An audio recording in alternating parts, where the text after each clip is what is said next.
For many years, everyone in the world thought Prince Harry would always stand up for Meghan Markle. He gave up everything for her. He left his home. He gave up his royal titles. He even left his own family just so he could be with her. But now, things have changed. Inside the group of royal people, a quiet problem is growing. This problem was not caused by Meghan. It was caused by Harry himself. Harry did something recently that shocked everyone, even the people who know the palace secrets best. He made a choice that Meghan did not see coming. This choice showed that there are big problems in their marriage that they cannot hide anymore. Harry said it all started years ago with just one email. It was one sentence. It was a small slip of truth that showed their marriage was built on something that might not be real. Once you understand what that sentence really meant, the whole story changes.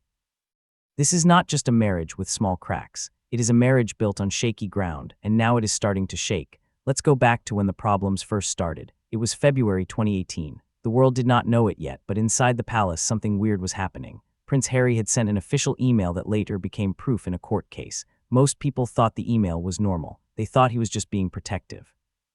But hidden in the email was one sentence that changed everything. Harry wrote, "I can't begin to tell you what it will say about the institution if this isn't resolved before the baby's arrival and wedding." At first, this sounds fine. It sounds like he is being responsible. But the people who read that email carefully felt nervous. There was a very big problem with what he wrote. In February 2018, there was no baby. There was no announcement. There were no rumors. There was nothing. So why was Harry writing about a baby coming months before the wedding when nobody knew about a pregnancy? There are only two reasons. One, Harry was dreaming about a future baby and hoping for one. Or two, Harry believed a baby was already on the way right then. The way he wrote the email sounded urgent and worried. It did not sound like hope. It sounded like a man trying to fix a crisis before the world found out. That one sentence in that one email was the spark.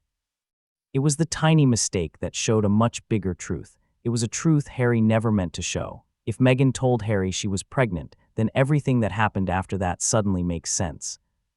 When that email arrived at the palace, the staff were confused. People started whispering in the hallways. The story was that Meghan had told Harry she was pregnant. Harry is a very emotional and protective person. He believed her completely. He was deeply in love with her, so he trusted her without question. But the royal staff felt like something was wrong. There were no doctor reports to prove it. There were no appointments.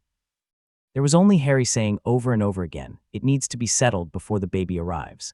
This sentence was repeated in late-night phone calls and meetings. It was like the whole palace was forced to rush because of a schedule they never agreed to. In the middle of all this, Harry became more desperate. He was not acting like a calm prince. He was acting like a man running a race against time. He thought everything would be ruined if the world found out the truth too early. Every choice felt urgent.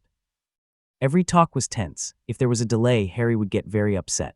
Behind the scenes, people started asking a question quietly. If Meghan is pregnant, why can't anyone else confirm it? But Harry did not want to slow down to ask questions. He trusted what he was told. He trusted the woman he loved. That trust was about to change his life forever. The engagement happened very fast. Even people who worked for the royals for a long time were shocked. Harry and Meghan had only known each other for about a year, but Harry insisted the wedding had to happen right away. Usually, royal weddings take a long time to plan. They check backgrounds and get approvals from the family. It takes years, but Harry made everything happen in just 6 months. This was a record speed. The staff were confused. Important helpers whispered behind closed doors. Even the Queen, who was always calm, asked for an explanation more than once. And every time the same reason came up: it needs to be done before the baby arrives. That sentence was the engine driving the wedding. It was the reason decisions were made so fast. It was the reason rules were broken. It was the reason the palace was in a hurry. Meghan looked calm and happy. Harry looked stressed and worried. Behind the perfect pictures, a different story was happening. A prince was racing toward a wedding because he felt he had no choice. It was a wedding built on fear and a secret that no one could confirm, but Harry believed it with all his heart. This rush became the foundation for everything that would go wrong later. If the baby that pushed Harry to get married never existed, then the love story he thought he was protecting might not have been real either.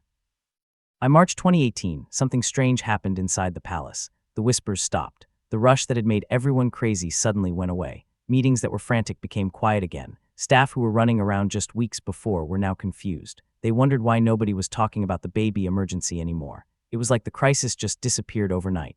People in the royal circle whispered that Meghan had told Harry she lost the baby. This would be a sad personal tragedy that the public never knew about, but other people noticed that the dates did not match up. If Meghan really was pregnant in late 2017, the baby should have been born around the middle of 2018. But there were no signs of a baby at the wedding in May. Then something even more confusing happened. Harry did not act like a man who was sad about losing a baby. He acted like a man who was relieved that the problem was gone. The pressure seemed to lift off his shoulders, but the reason for it stayed a secret. The staff noticed. The Queen noticed. People closest to them started asking the same question: was there ever a baby at all? Because when Archie was born in May 2019, almost 2 years after the first pregnancy scare, the math did not make sense. There was no way the 2017 pregnancy and Archie were connected. This is when the palace realized something important. The urgency that controlled Harry might not have been real. It was based on his belief. And belief, especially when mixed with love and fear, can control a person more than anything else. If the disappearing pregnancy made people ask questions, Meghan's behavior made them ask even more. People inside the palace started to notice a pattern. It seemed like a strategy. She had 3 different ways of acting, like switching masks for what she needed. Mask 1 was the victim. When she wanted people to feel sorry for her, she would soften her voice and open her eyes wide. She acted like she was misunderstood or treated badly. This made Harry want to protect her right away. She knew he had old emotional wounds from losing his mother. If someone was hurt, he felt like he had to save them. Mask 2 was the partner. When she wanted loyalty, she acted warm and connected. She acted like she and Harry were a team fighting against the world. Every choice was ours. Every fight with the palace was them versus us. Harry already felt distant from the royal family, so he followed her lead. Mask 3 was the star. When she wanted power, she turned on her charm. She was confident and captured everyone's attention. This wasn't just confidence, it was a plan. It helped her make a space for herself in the royal story. Harry changed depending on which mask she wore. When she cried, he defended her. When she bonded with him, he followed her. When she shined, he faded into the background. People noticed this change. A prince who used to be grounded was now reacting to every mood swing Meghan had. She found the key to unlock his choices. Every time the staff questioned something or said no, Meghan knew exactly what to do. She used emotion as her tool. Love became her lever. Harry became a soldier fighting a war he didn't really understand. It wasn't a physical trap. It was an emotional trap that wrapped around him until he couldn't tell the difference between love and pressure. By May 2018, the wedding machine could not be stopped. Even if the pregnancy story was gone, the wedding was still happening. The Queen had said yes. The church was booked. The cameras were ready. But inside the palace, no one forgot what happened. They remembered Harry's panic. They remembered the rush. They remembered the impossible schedule. They also remembered that the baby was no longer mentioned in any conversation. When Meghan walked down the aisle looking perfect, many people inside the royal circle felt cold instead of happy. They realized something Harry didn't. He wasn't walking into a fairy tale. He was walking into a marriage built on a rush, not certainty. While the world saw flowers and crowns, the insiders saw a prince who had been steered. They saw a timeline that made no sense. They saw a crisis that disappeared as soon as the wedding was safe. To them, it was a wedding of strategy. It was a wedding that happened because emotional pressure pushed it forward. The saddest part was that Harry thought he had won. He thought he protected his new family. He thought he made the right choice. He didn't know yet that the moment he said, "I do," the urgency went away because it had done its job. The trap had closed, and the cost of that rushed moment would follow him for years. When Harry and Meghan left the palace, everyone thought they were running to freedom. They moved to a place with sunshine and mountains. They bought a huge mansion. It looked like a dream and a fresh start. Harry told friends he finally felt free, but freedom without a purpose can turn into a different kind of trap. In Montecito, everything was different. The palace rules were gone, but so were the routines and responsibilities Harry was used to. He didn't realize how much those invisible rules helped him until they were gone.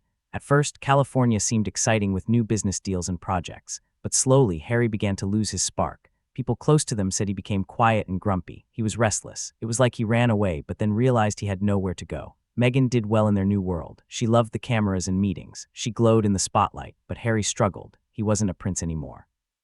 He wasn't a hero. He wasn't a rebel changing the system. He felt like an accessory, like a side character in his own life. Inside their huge home with tall walls, the silence grew louder than the freedom outside. Everything comes back to that one sentence in the email from years ago, before the baby's arrival and the wedding. It wasn't just a warning. It was a prediction of the future. It revealed the truth long before Harry understood it. That line held everything: the urgency, the fear, the reason he felt trapped, the reason he left his family.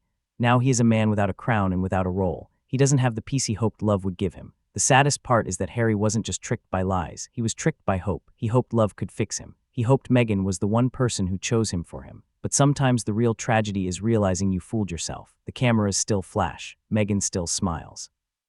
Her brand looks perfect, but Harry walks beside her quietly. He is no longer a prince with his own story. He is a man replaying the moment that changed everything. That email was the truth he couldn't see then and can't escape now. Cracks in a marriage don't start with a scandal. They start with a sentence. Harry's sentence has been echoing for years. The fairy tale is over. The illusion is breaking. The world is watching to see what Harry does when he finally stops pretending.